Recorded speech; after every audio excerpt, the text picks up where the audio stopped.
नमस्कार, अपना बिहार देख रहे हैं आप। आपके साथ मैं हूं संतोष कंगबार। बुलेटिन की शुरुआत करेंगे सिपाही भर्ती परीक्षा से जुड़ी इस वक्त की बड़ी खबर के साथ। सिपाही भर्ती परीक्षा के पहले चरण की जो परीक्षा थी वो खत्म हो गई है। परीक्षा कदाचार मुक्त होने का दावा किया जा रहा है। 11 अगस्त को दूसरे चरण की परीक्षा होगी।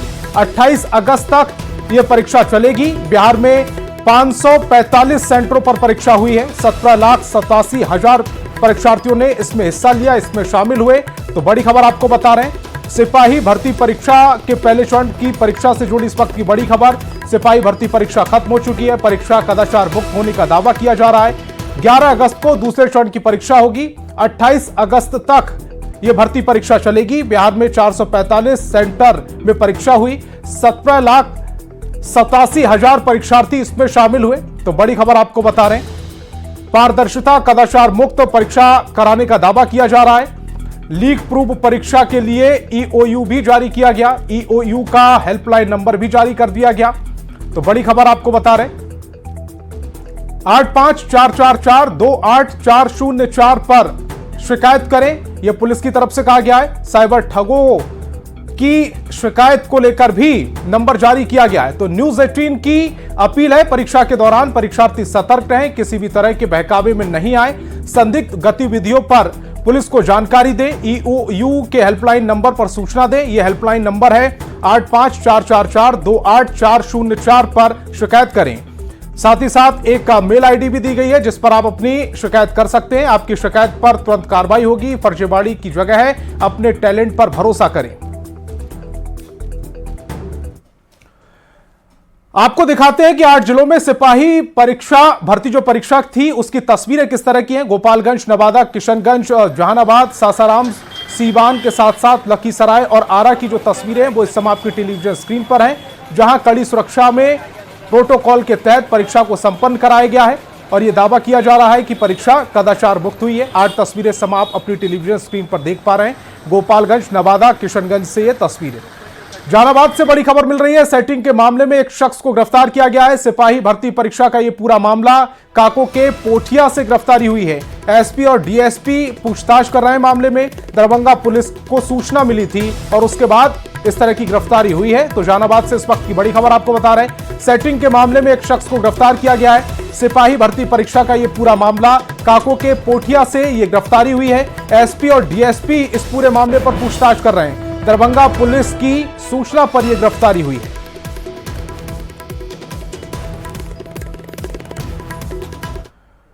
और बिहार में सिपाही भर्ती की लिखित परीक्षा पहले दिन शांतिपूर्ण तरीके से संपन्न हुई है। अब अभ्यर्थियों ने व्यवस्था की तारीफ की है। पटना में परीक्षा देकर बाहर निकले छात्रों ने कहा कि जिस तरह से पिछले साल प्रश्न पत्र लीक की वजह से परीक्षा रद्द हो गई थी तो डर का माहौल बना हुआ था, लेकिन इस बार कहीं से वायरल होने या लीक होने की घटना सामने नहीं आई। 21,000 से 21,000 से ज्यादा पदों के लिए आयोजित परीक्षा हो रही है। लिखित परीक्षा का आयोजन 28 अगस्त तक होगा, जिसमें कुल 18 लाख अभ्यर्थी शामिल हो रहे हैं। Shastri Nagar girls high school परीक्षा केंद्र पर अभ्यर्थियों से बात की हमारे संवाददाता रजनीश कुमार ने। पहली पाली में बिहार पुलिस कांस्टेबल भर्ती परीक्षा खत्म हुई है और इस वक्त Shastri Nagar girls high school परीक्षा केंद्र पर जो परीक्षार्थी हैं बाहर निकलने लगे हैं और परीक्षा खत्म हो गई है पहले दिन की, लेकिन कहीं से भी लीक की बात सामने नहीं आई, ना ही वायरल की बात सामने आई। खगड़िया में हालांकि गिरफ्तारी हुई है लेकिन प्रश्न पत्र ही फर्जी था।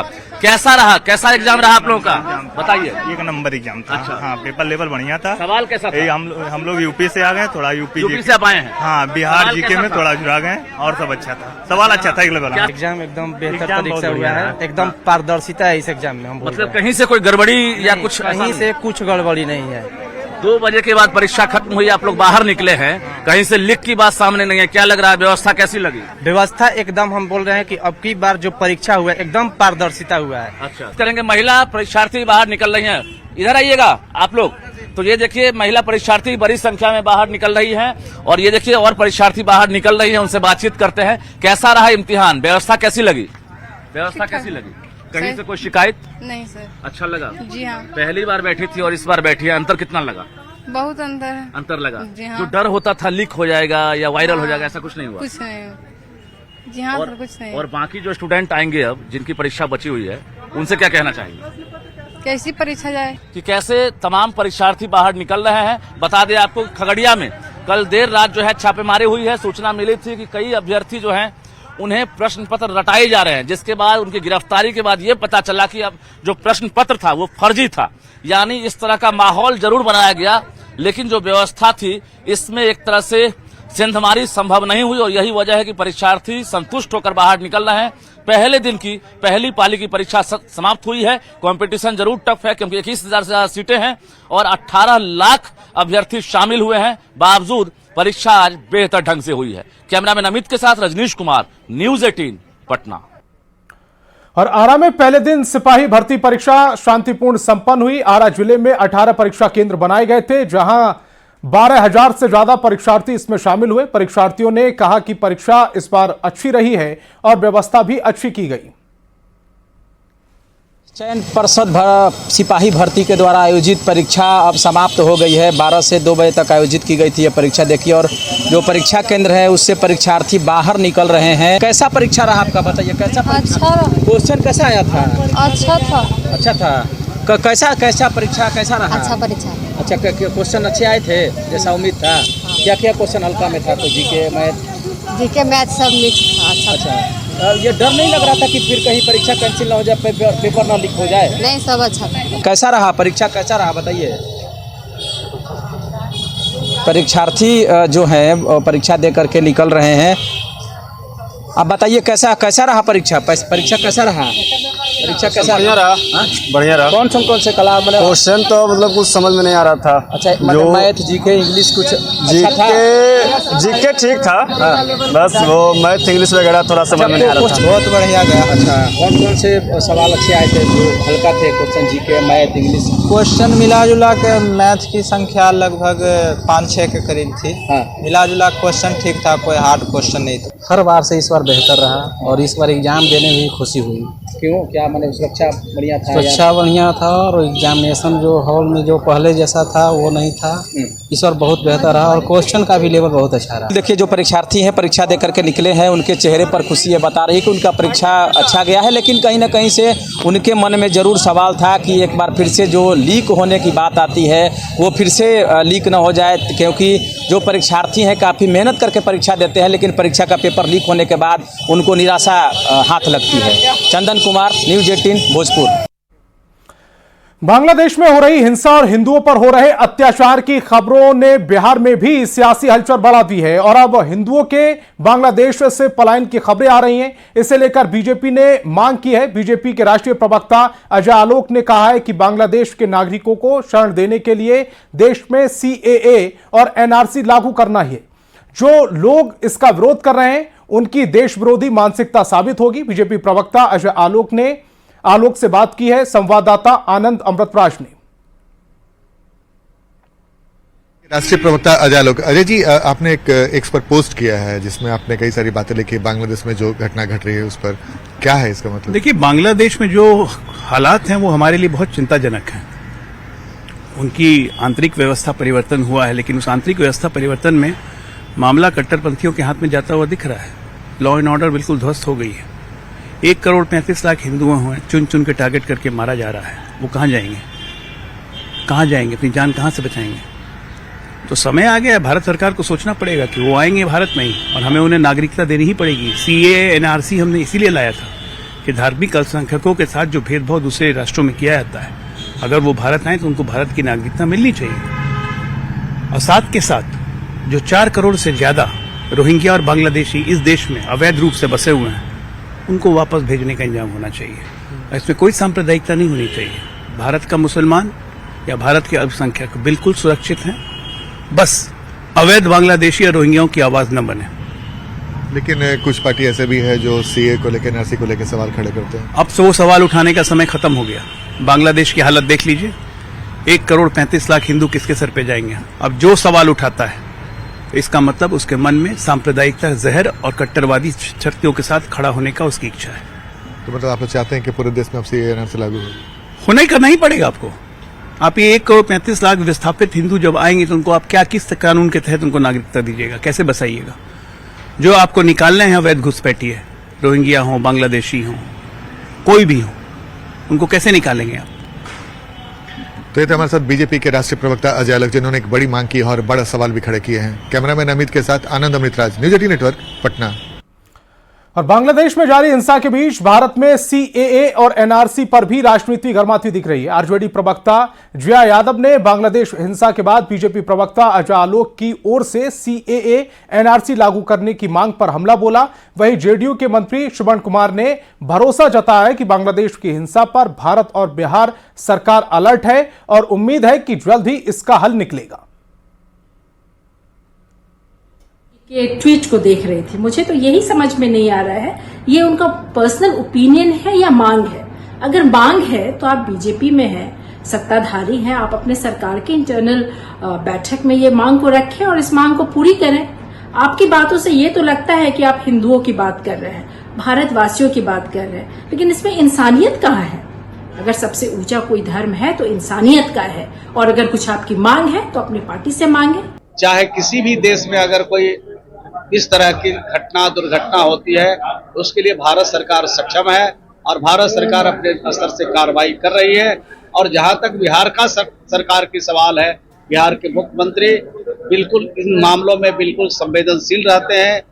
कुछ भी दिक्कत और परेशानी नहीं होगी, सब लोग पूरी तरह से वापस अपने घर आएंगे, ऐसा विश्वास और भरोसा। नवादा से बड़ी खबर मिल रही है। ठनका की चपेट में आने से 6 लोगों की मौत हो गई है। खेत में काम करने के दौरान यह हादसा हुआ है। 2 झुलसे लोगों को इलाज के लिए कादिरगंज, पकरी, परवा, बारिसलीगंज में एक और अकबरपुर में 2 लोगों की मौत हुई है।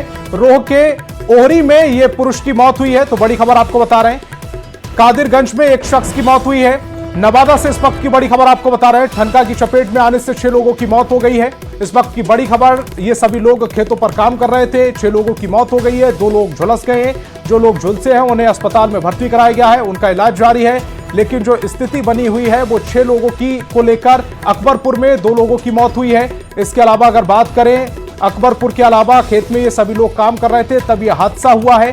तो इस वक्त की बड़ी खबर आपको बता रहे हैं, बारिसलीगंज में 1 व्यक्ति की मौत हो गई है, अकबरपुर में 2 लोगों की मौत, बारिसलीगंज में 1 लोगों की मौत हुई है और इसके अलावा 3 लोगों की और मौत हुई है। ठनका की चपेट में आने से कुल 6 लोगों की मौत हुई है। 6 लोगों की मौत और 2 लोग झुलस गए। इस वक्त की बड़ी खबर नवादा से आपको बता रहे हैं, झुलसे लोगों का इलाज चल रहा है। लगातार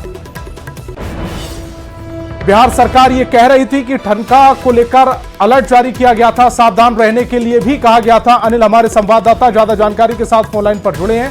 अनिल, ठनका गिरने से अलग अलग जगहों पर 6 लोगों की मौत हो चुकी है, 2 लोग झुलसे हुए, उनकी स्थिति क्या है?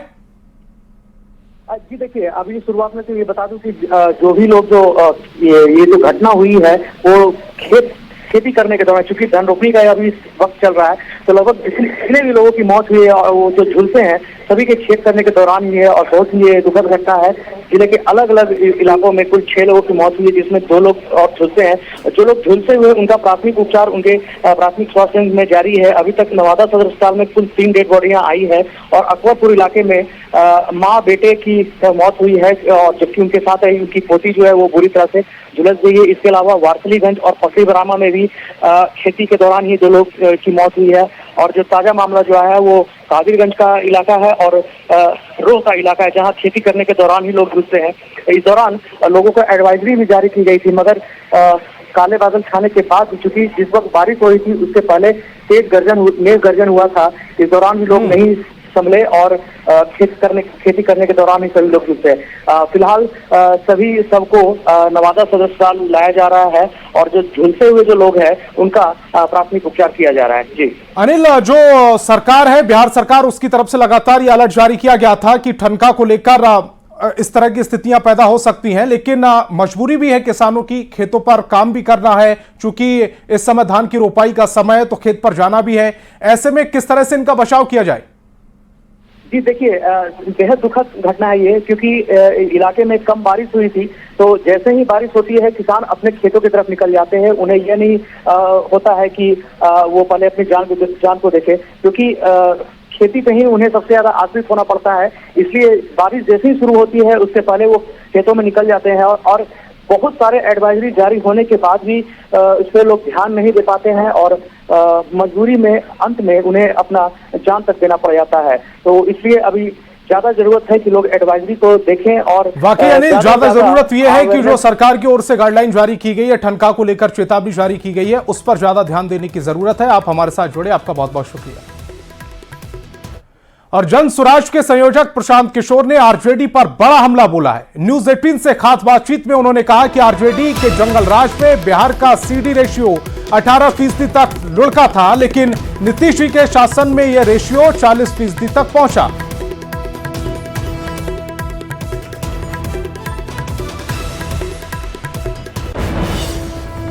बिहार में सीडी रेशियो 1990 में जब लालू जी मुख्यमंत्री बने तो था 38%, मतलब 100 रुपया जो लोगों ने जमा किया 38 रुपया बैंकों ने लोन दिया। लालू जी के जमाने में वो घटते घटते जो उनका जंगल राज रहा वो घटते घटते घटते घटते 18% हो गया। जब नीतीश जी बने तो उस साल सीडी रेशियो था 18.5%। नीतीश कुमार के सुशासन सो कॉल्ड के बाद आज बिहार का सीडी रेशियो 40% है एवरेज इनके शासनकाल का। जन स्वराज के संयोजक का पूरा इंटरव्यू देखिए आज रात 8 बजे सिर्फ न्यूज 18 बिहार झारखंड पर। बिहार विधानसभा में नेता प्रतिपक्ष तेजस्वी यादव ने ईडी की ओर से जारी चार्जशीट पर प्रतिक्रिया दी है। उन्होंने कहा है कि यह रूटीन काम है और इस केस में कुछ दम नहीं है। तेजस्वी यादव ने कहा कि उन्हें कोर्ट पर पूरा भरोसा है और उन्हें इंसाफ मिलने की उम्मीद भी है। इससे कोई फर्क पड़ने वाला है नहीं, कुछ मिला तो है नहीं, कुछ है नहीं, इसमें दम ही नहीं है, तो इस पे ज्यादा कोई टिप्पा टिप्पणी नहीं करना है। अदालत है, अदालत पे हम लोगों को विश्वास है और शुरू से ही जो है आप लोग जान रहे हैं कि हम लोगों का पक्ष बड़ा मजबूत है। और लोकसभा में प्रश्नकाल के दौरान दरभंगा में बीजेपी सांसद गोपाल जी ठाकुर ने उत्तर बिहार में पटना हाई कोर्ट की बेंच की स्थापना की मांग की। मैथिली भाषा में सवाल पूछने पर उन्होंने कहा कि बिहार में केंद्र सरकार की ओर से काफी कुछ दिया गया है और अब हाईकोर्ट की बेंच की स्थापना दरभंगा में की जाए ताकि उत्तर बिहार के लोगों को लाभ मिल सके, साथ ही पटना हाईकोर्ट का भी भार कम हो सके। के वास्ते आवश्यकता छल। देश के आजादी के बाद देशक यशस्वी प्रधानमंत्री हमरा दलैन। अब पूरे मिथिला क्षेत्र का एकटा मांग महत्वपूर्ण रह गया है जे दरभंगा में पटना के हाई कोर्ट के एकटा बेंच के स्थापना हो ताकि उत्तर बिहार के 8.5 करोड़ आबादी के और 22 जिला जे उत्तर बिहार में पड़ैत अछि तकरा जबरदस्त लाभ है। महोदय आदरणीय माननीय मंत्री जी से हमार विनम्र निवेदन है जे दरभंगा में पटना हाईकोर्ट के बेंच करवा के लेल आवश्यक कदम उठाल जाए और निश्चित रूप से ई कदम मिथिला क्षेत्र के वास्ते न्यायिक कार्य में सुविधा भेटत और पटना हाईकोर्ट के कार्यभार में भी कमी है। और बाढ़ अनुमंडल के बख्तियारपुर पहुंचे बीजेपी के प्रदेश अध्यक्ष दिलीप जायसवाल का स्वागत किया गया। प्रदेश अध्यक्ष ने खगड़िया जाने के क्रम में पार्टी ऑफिस के कार्यालय पहुंचे, जहां कार्यकर्ताओं ने उनका गाजे बाजे के साथ स्वागत किया। वहीं प्रदेश अध्यक्ष दिलीप जायसवाल ने बिहार के सीएम नीतीश कुमार के नेतृत्व में आगामी विधानसभा चुनाव लड़ने की बात कही।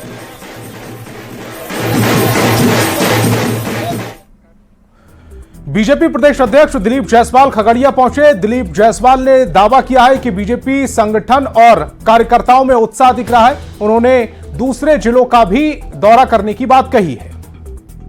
विपक्ष जहां जात और धर्म की राजनीति करता है, वहीं पर भारतीय जनता पार्टी जमात की राजनीति सबको लेकर सबका साथ सबका विकास करती है।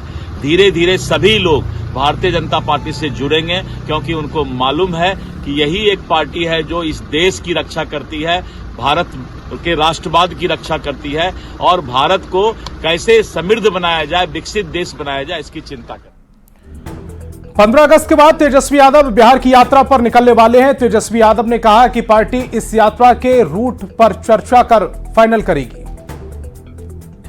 15 अगस्त को हम लोगों ने कहा था कि 15 अगस्त के बाद हम लोग निकलेंगे, लेकिन डेट जो है, सूची जो है, जिस दिन तैयार हो जाएगा उस दिन आप लोगों को बता दिया जाएगा। इस पे पार्टी जो है इस पे मंथन कर रही है कि क्या रूप रहेगा यात्रा का, कहां से कहां हम लोग यात्रा करेंगे और कब से करेंगे, तो इस पे जो है सारी बातें चल रही है। और बिहार के शिक्षा मंत्री सुनील कुमार ने गेस्ट टीचर के सवाल पर बड़ा बयान दिया। उन्होंने कहा कि बीपीएससी से बहाली और सक्षमता परीक्षा पास करके आए शिक्षकों के प्रतिनिधि से मुलाकात हुई है। नए प्रधानाध्यापक की बहाली चल रही है। साथ ही कहा कि सरकार ने गेस्ट टीचर को लेकर अभी तक कोई फैसला नहीं किया है। वहीं शिक्षा मंत्री ने शिक्षकों से स्कूल में बच्चों को सही तरीके से पढ़ाने की अपील भी की है। तो विभाग का यही निर्णय है कि इम्तहान के थ्रू, एग्जाम के थ्रू, या तो जो नए लोग थे बीपीएससी के थ्रू आए या फिर जो सक्षमता परीक्षा के थ्रू आए, और पुनः हम लोग जो कंप्यूटर टीचर का नियुक्ति कर रहे हैं या प्रधानाध्यापक का या फिर प्रधान शिक्षक का, तो अभी तक व्यवस्था यही है। वो लोग हमसे मिले थे, हमने कहा था कि ठीक है आपकी बातों पर हम अवश्य गौर करेंगे, लेकिन ऐसा अभी कोई निर्णय नहीं लिया गया। तो अपना बिहार में फिलहाल इतना ही। आप देखते रहिए न्यूज़ 18 बिहार झारखंड।